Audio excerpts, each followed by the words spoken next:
I guess this is part 3 of the broadcast. I'm going to go freaking nutty on this system.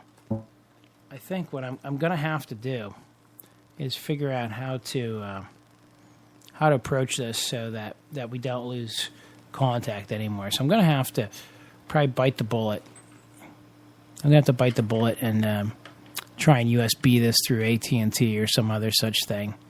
We'll see what we can do with it.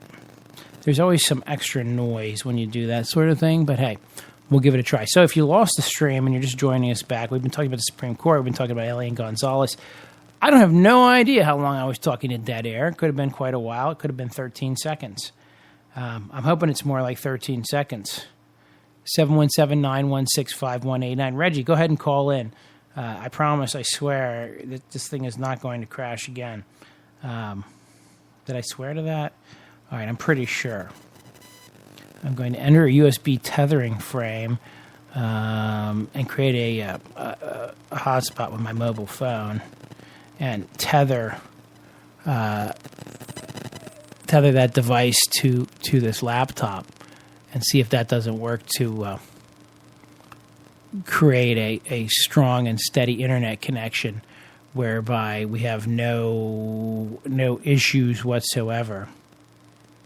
But one never knows. One never knows what the internet's going to do or not do. So we shall see. Okay, 717-916-5189 if you want to be live here on the air. 717-916-5189. Always happy to take your calls, as you know. So I went through earlier all the ways that the Supreme Court is screwing up your freedoms. And you may say, well, what's he talking about? How do I know what he's talking about? Is he making it up? Is the Supreme Court really screwing up my freedoms? My friends, the Supreme Court does anything and everything it can to screw up your freedoms. Trust me on this. And how do I know that? I know that. I know that for a fact.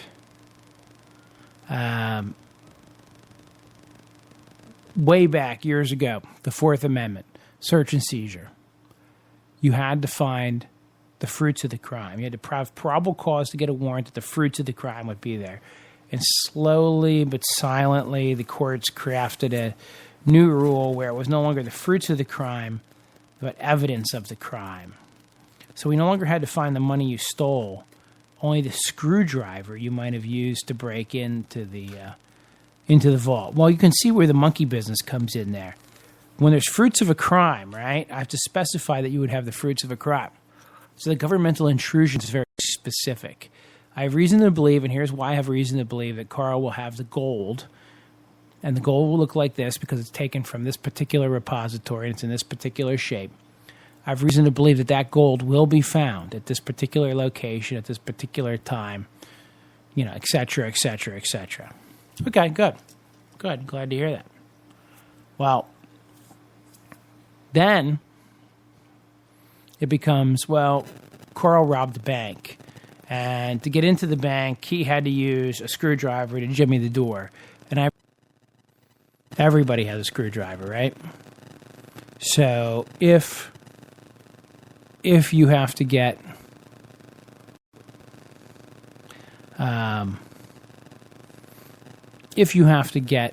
into anywhere, any place, anytime,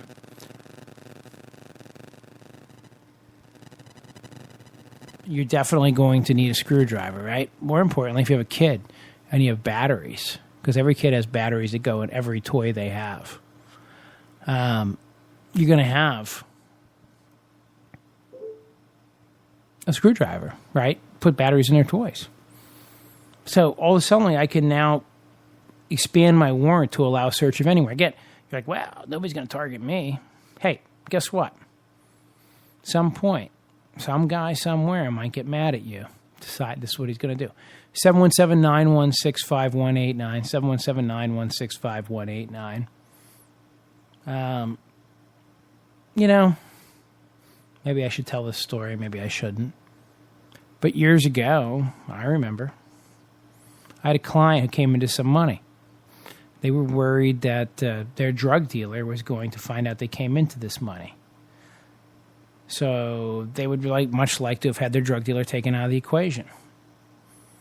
So we talked with the police, gave them specific information on this individual, but said this person does not want to be involved in any way, shape, or form because, obviously their fear of reprisal, et cetera, et cetera. So lo and behold, they raid this guy's house with an affidavit of probable cause and a search warrant. And I went and looked it up because I was curious to see. And sure, lo and behold, they had a warrant that had very similar information, but they attributed it to somebody else, and they claimed it was a confidential informant who had worked for them in the past and was reliable and all this kind of stuff. I'd given them this information. But I knew that wasn't true because the information was verbatim what my client had told them, and this particular person had never been a confidential informant, never worked with the police in the past, and had no history whatsoever. So I knew they were lying in the warrant.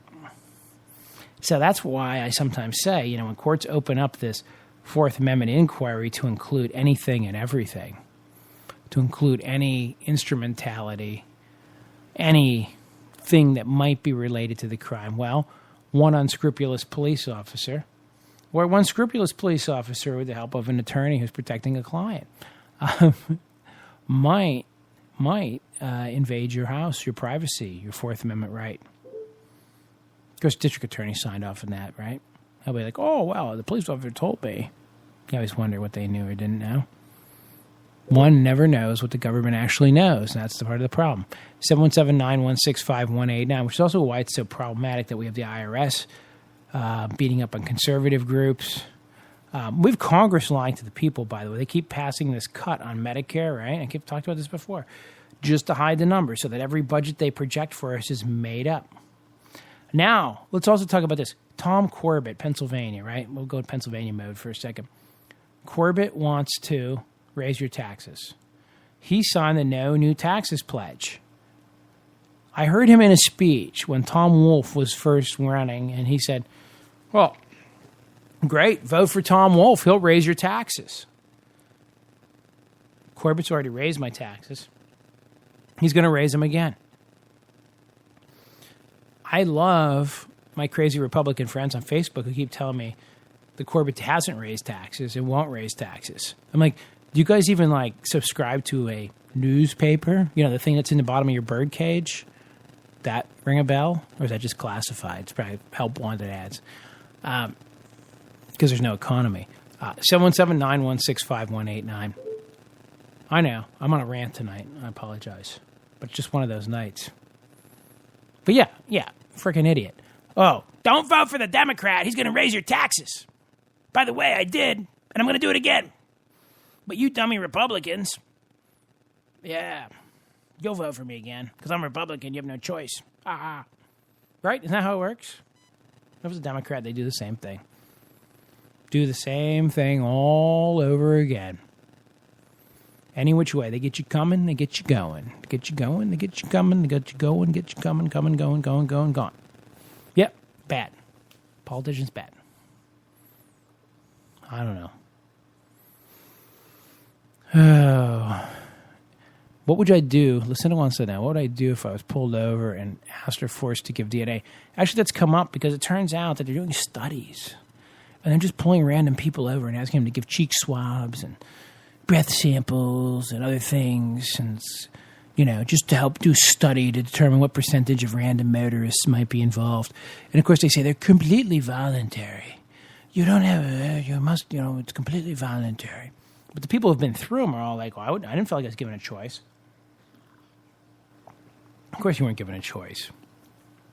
It's completely voluntary. Why the hell would you pull over in the first place? I'm busy.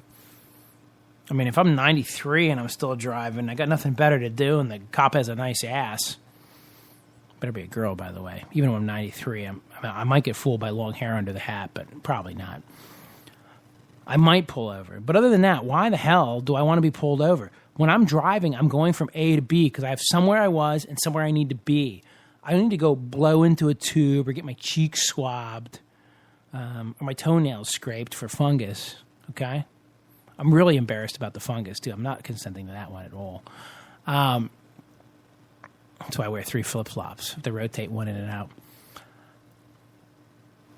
Yeah, so I would be very, very worried about the police state. And if I was pulled over and asked for DNA, after I dropped the F-bomb, I would see what the exact mood of the police was at that point. And I'm only half kidding about that because, again, why the hell are they pulling people over? And again, it's voluntary. Voluntary, you pull over and do it. Because you have nothing better to do? Because you have nowhere you need to be? Garbage, I say. Garbage. What if Reggie tried calling back? Reggie, did you try? I don't know. They're going crazy on the Mexican sign. That'll be cool. We'll get some more music for the ins and the outs. Now, of course, once we get this show running flawlessly, I say flawlessly because we've had 2 interruptions tonight. We've gone off the air and back on, and we're probably on segment 3 now already at 7:30 in the evening. That's kind of getting on my nerves. Actually, it's very on my nerves. I may wrap this show up early. I may do that. So if you want to call in now, 717-916-5189. Of course, I did promise I was going to call Avery Stevens, didn't I? Probably should call her. Did I tell you I might get sued by Howard Stern? Yeah. Apparently, Don Stevens resembles the Whack Pack too much. And as maybe Gigi, too. No offense, Gigi. Yeah, apparently... apparently Don Stevens, and Avery... yeah, you like that, listen. Don Stevens is too much like the Whack Pack. He's probably like Eric from the Howard Stern show, if I had to come up with a straight line comparison. And by the way, Bill Harris, I'm still jealous because I would love to be smoking a cigar right now.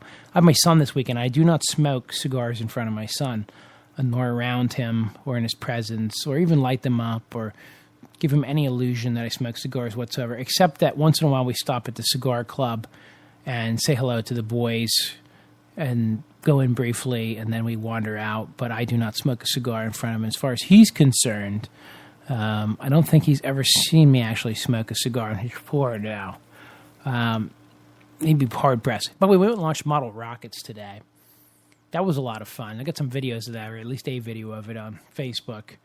That was his first experience. Now, I was just thinking about this, though. The 2 rocket kits that we had that we put together and launched, and the engines that we had, I, of course, had dutifully bought when my son was about 2 months old. So I want you to think about this, like 4.5 now. So over 4 years ago, dummy daddy, right? I have a son. He's 2 months old. I'm getting model rocket kits. Because it's what you want to do, right? Not what he wants to do. I'm like, hey, you want to launch model rockets? He's like, sure. So we sat down. He watched me put them together, which is about what a 4-year-old does. But him to even sit still and watch was pretty impressive. But I just got a chuckle out of the fact that I realized that I bought these when he was like, probably literally 6 months old, because why not, right? He'll be ready to fly rockets soon. And even today, I think I was much more excited about it than he was.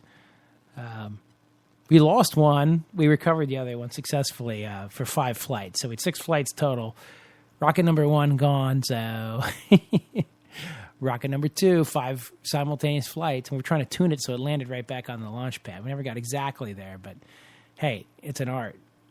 I'm going to get the double Ds. Yeah, the D engine's out next.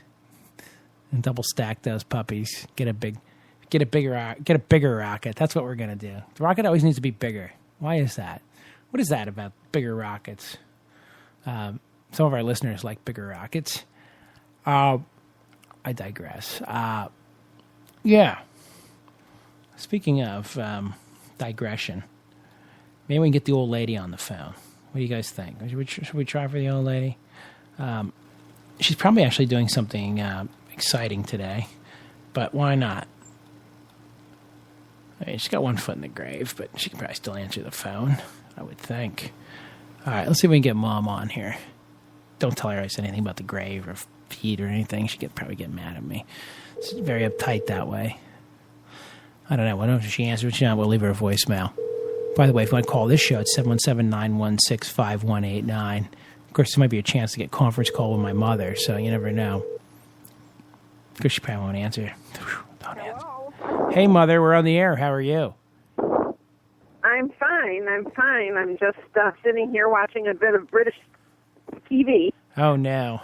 Yes, I was stuck watching. Yeah. I was stuck watching that as a kid, too. So I got my Doctor Who. Yeah, I know you were. Got my Doctor Who thing going. Oh, yeah. Yeah. So what's going on? What's going on in the North Country? The North Country. Well, we don't have the massive amounts of rain at this point. Although, yes, on Friday I went through the Kinzu area, and the river there and the Kinzu was way over its banks. Way over. Allegheny. So the Allegheny. They had a lot. Yeah, Allegheny. Yeah. Allegheny. Yep. You know, that flows into Pittsburgh, meets the Monongahela, and becomes the Ohio River right by this place that all these Pennsylvanians worship where the Pittsburgh Steelers play. Oh, okay. All right. How about that? Anyways, there's a lot of water there, but we didn't have it here, although we had a little rainstorm last night, and they said there's supposed to be thunderstorms tomorrow. But it's supposed to be like 90-plus degrees and the humidity at 100%. So, anyways, to say the least, it's a bit clammy and sticky out there. Interesting. And I finally planted the last of my tomato plants in the garden, so they're all planted now, and hopefully we'll get something from them. You think? So that's what I did today. Very nice. Anson had a nice harvest of cucumbers, tomatoes, and what else? He got some peppers so far. Wow. Yeah. Yep, he's a little gardener. Well, we were launching model rockets today. You were? That's something you did when you were a kid. Yeah, Those I know. Are fun. I know. It was quite fun. They're fun. I think actually I had more fun than Anson did, although he had a lot of fun.